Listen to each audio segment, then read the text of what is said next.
Merry Christmas. And Happy New Year. And Happy Hanukkah. And Happy Hanukkah. And yeah. They're on the same time. I'm Andrea Askowitz. They're on time. What? Yes. Holy, that's never happened. Really? I feel like it has. Are you sure? No. All right. But okay, today we bring you a repeat of one of our favorite stories ever, and is also a Christmas story. It's a sad story and a beautiful story, and ultimately hopeful. We hope you'll enjoy it. Thanks for listening, and we'll look forward to seeing you in the new year. See you next year.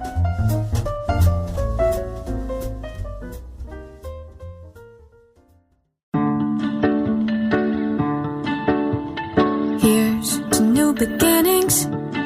Be a queen, not a pawn. I'm Andrea Askowitz. I'm Allison Langer, and this is Writing Class Radio. You'll hear true personal stories and learn how to write your own stories. Together, we produce this podcast, which is equal parts heart and art. By heart, we mean the truth in a story. And by art, we mean the craft of writing.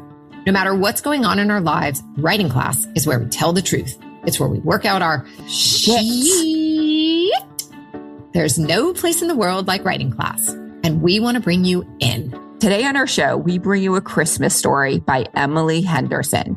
Emily is one of our students, and she workshopped this story in class. And then she got it published in the Huffington Post on December 25th, 2021. The story is an excellent example of using an object to convey emotion. It's also a great example of using details that tell so much, and also telling. Emily tells us how she's feeling the entire story. More Emily Henderson can be heard on episode 103, Writing the Same Story Over and Over. Emily Henderson is a runner and writer living in Santa Barbara, California.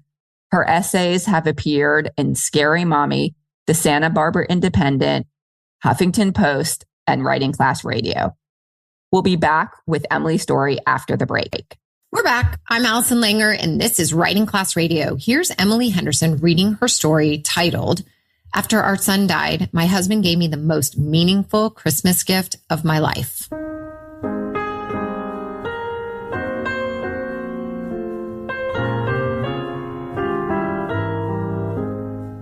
Last Christmas, I sat on the floor surrounded by wrapping paper, new toys, and happy kids, then 7 and 9. It was like being in a bubble bath with too much soap. Ribbons and bows flying as each new box was ripped open. It quickly became hard to tell what was a gift and what was trash. The previous year, our 20-month-old son Aidan died unexpectedly during surgery to remove a tumor from his brain.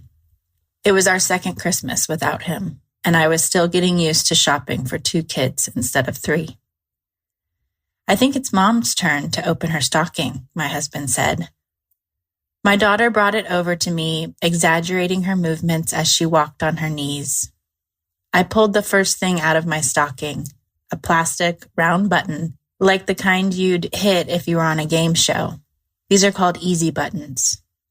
Usually they're bright red with white letters that spell out easy.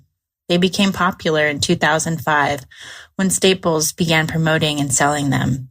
The idea was that you could solve your problem just by hitting this button. The one in my stocking looked like a knockoff. It was just plain white with a black base. I looked up at my husband from the floor with one eyebrow raised in confusion and annoyance. "Is this for me?" I asked. "Press it," he replied. I hadn't noticed before, but the kids were watching me closely, waiting for me to press the button too. I pressed it, and the room filled with sound. There were muffled voices, and I wasn't sure what I was supposed to hear. Then I heard a high-pitched squeal that turned into a laugh. The room blurred, and when I raised my head to look at Nick, gravity took the tears from my eyes and pulled them down my cheeks. It was Aidan, playing with his siblings. In the recording, my daughter says, "Hello," and my older son says, "Oh no, oh no." And then there's one more loud belly laugh from Aidan. The sound stopped abruptly as it had began, and the room was quiet. Nick broke the silence. The recording is 15 seconds, so if you want to change it, you can. "It's perfect," I said. Nick and the two kids looked up proud, and I realized they must have picked out the recording together. I put the easy button on my desk and didn't think of it much until my best friend Ashley asked me to watch her toddler, Will. She was having another baby and needed someone she trusted to care for him while she recovered in the hospital. There was never a question as to whether we would take Will. Nick and I are baby people, and toddlers are our specialty. We knew it would be hard, but I thought having a toddler in the house again might be what we needed at this stage in our grief. "I wasn't sure if this is something you'd be ready for," Ashley said. "We can't wait," I told her. Aidan's crib was still in our bedroom. We moved it from his room after he got sick, and now it's been in our room longer than Aidan was alive. The crib had become a shrine, overflowing with blankets and stuffed animals and trinkets from his life.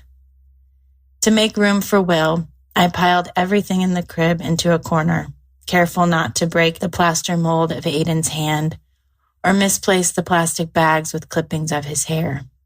Then I cleared off my desk. I stacked my books, laptop, and favorite pens in the living room. I put the easy button on top. Will is the same age as Aidan was when he was diagnosed with brain cancer. That first night, I listened to Will speak half words and watched him take half steps, and for a moment, I couldn't tell who was who. He was doing all the things Aidan was doing before cancer made his smile crooked and his blonde curls fall out. My daughter was fully prepared to play mom and almost started crying when I told her she wouldn't be the one to rock Will to sleep at night. My older son was more reserved. More than once I heard him say, "That's just like Aidan," his voice trailing off, maybe lost in the memory, maybe not wanting to remember fully. The next day I asked my older son, "How are you feeling about having Will here? Is it hard for you?" He paused, considering the question. "No, I mean, it's hard, but in a good way. I'm embarrassed by the part of me that wanted him to be upset so we could cry together about how unfair it all is. Instead, my 10-year-old made me feel better about things being sad and feeling joy at the same time." The next night, Will was crawling around my pile of things in the living room, and he picked up the easy button. I wanted him to press it. This felt like a big moment in our family, and I wanted Aidan to be part of it. He pressed it, but instead of letting it play all the way through, he kept pressing it and pressing it. So what came out were stops and starts of Aidan laughing. Nick and I smiled at each other from across the room. Throughout the week, I prepared bottles and cut chicken nuggets and strawberries into tiny bites.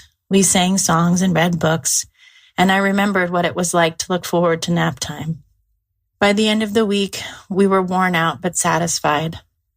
My friend came to pick up Will, and I witnessed him meeting his baby brother for the first time, and my heart was so full.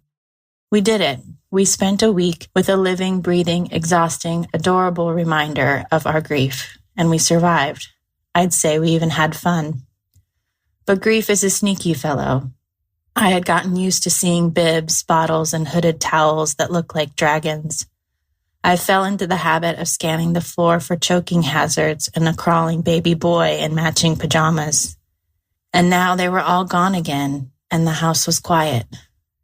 It was a familiar feeling. After Aidan died, the older kids returned to school and Nick returned to work, and it was just me in the house. I wandered from room to room, looking for what I knew I wouldn't find. Decades before I was born, my mother's brother died in a tragic accident when he was 4 years old. I remember one sepia-toned picture of him on my grandmother's dresser. No one ever talked about him, and I got the impression I shouldn't ask. My grandparents came of age during the Depression. They are part of the greatest generation, but they are also from a time when many people pushed grief into a dark corner and rarely spoke of it. I, on the other hand, had the instinct to keep my grief front and center. I placed bits and pieces of Aidan everywhere, so I only had to turn my head a little to be reminded of him. There were pictures all over the house, a pair of socks in the trunk of my car, and the poster my friend made for his funeral leaning against the wall in the living room. It was mid-November when Aidan died. The start of the holiday season also marks the start of the mourning season, a time for gathering around the table that will always have one high chair empty, one fewer letter to Santa, one more turn of the new year without our son. Our family will never stop grieving, but how that grief expresses itself will change. The things that bring me comfort will evolve.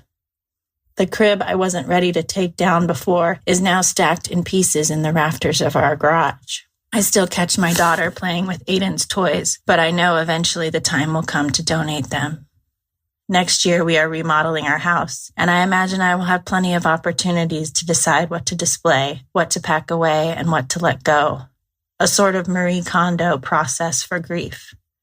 Never rushed, never forced, never because it's something I think I should do.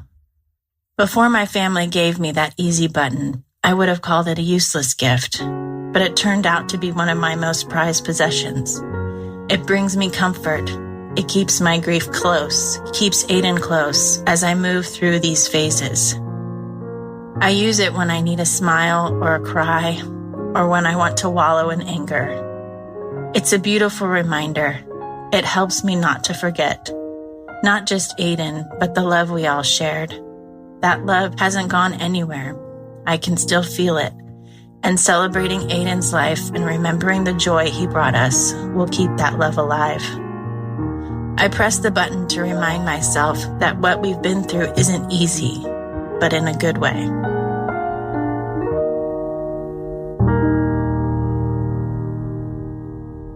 Wow. I mean, this hits me in a really, really familiar place. So it's emotional for me to hear every single time I've heard it and read it. It just really gets me. Well, it gets me too. I mean, it's so sad, but sad without being like overly melodramatic. It's just real, hard hitting. It's just really good. She has such a way of bringing us into her life and her story, and we feel the love and we feel the pain.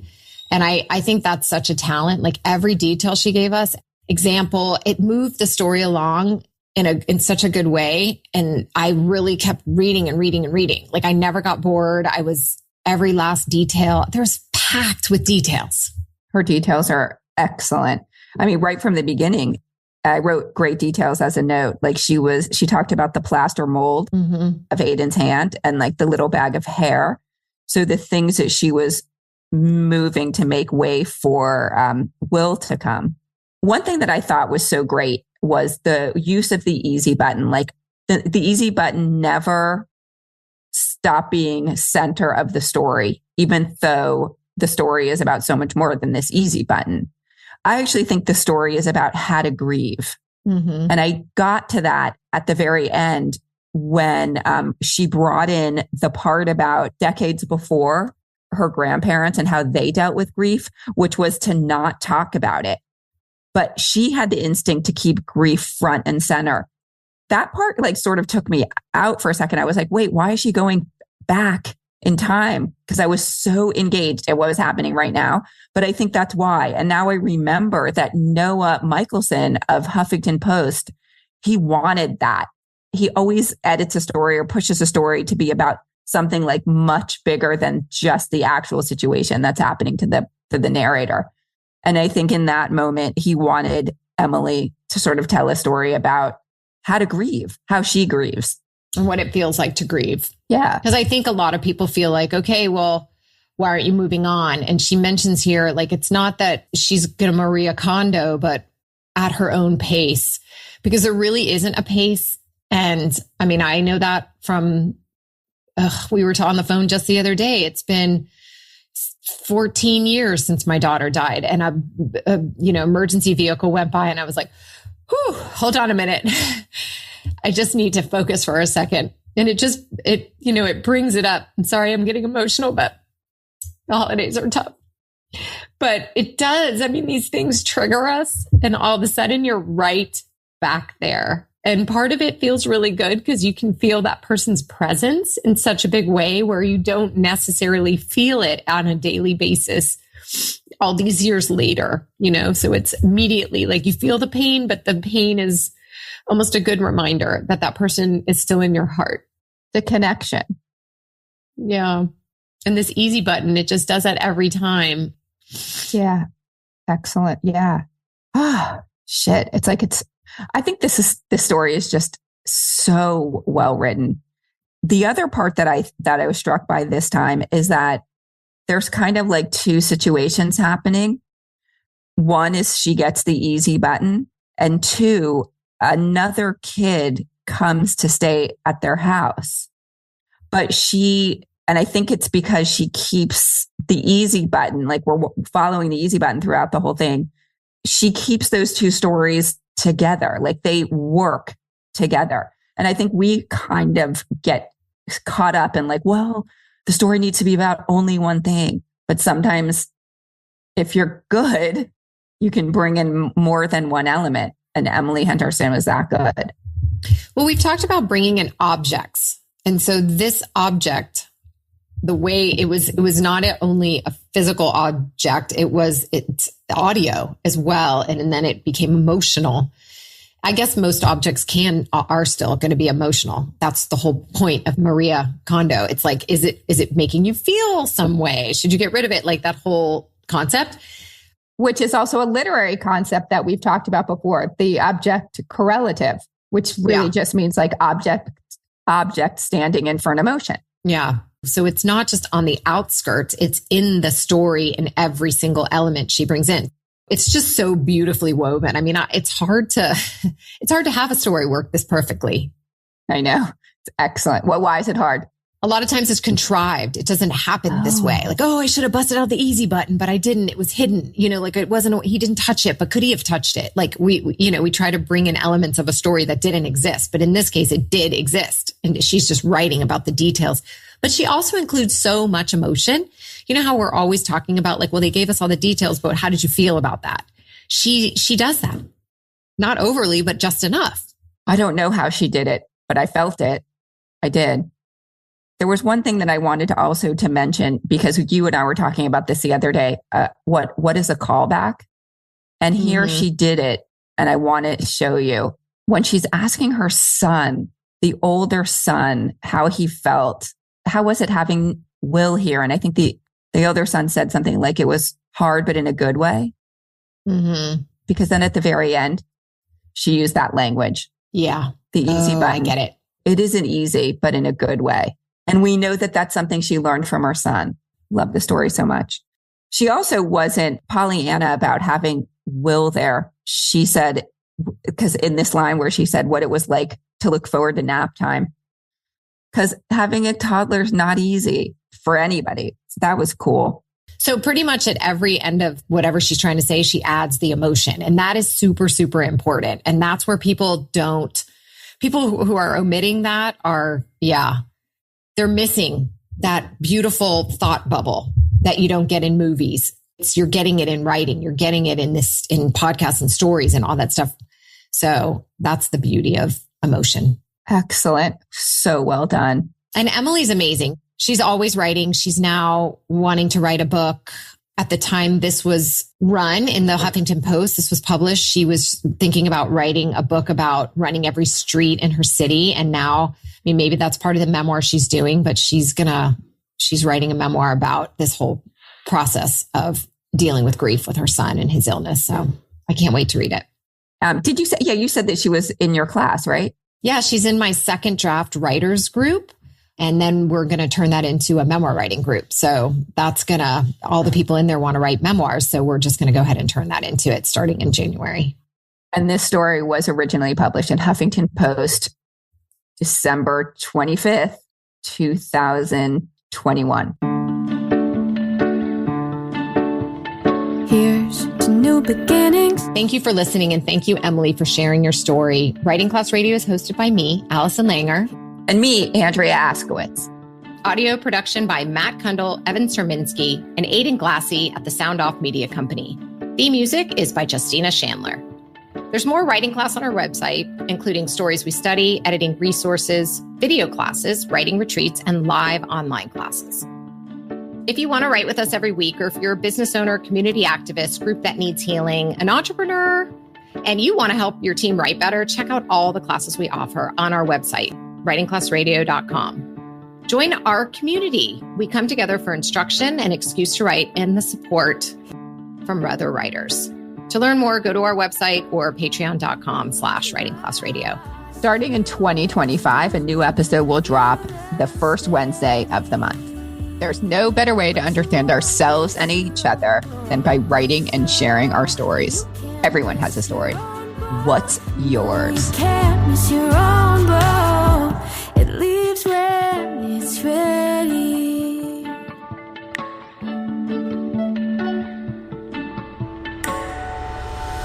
Produced and distributed by the Sound Off Media Company.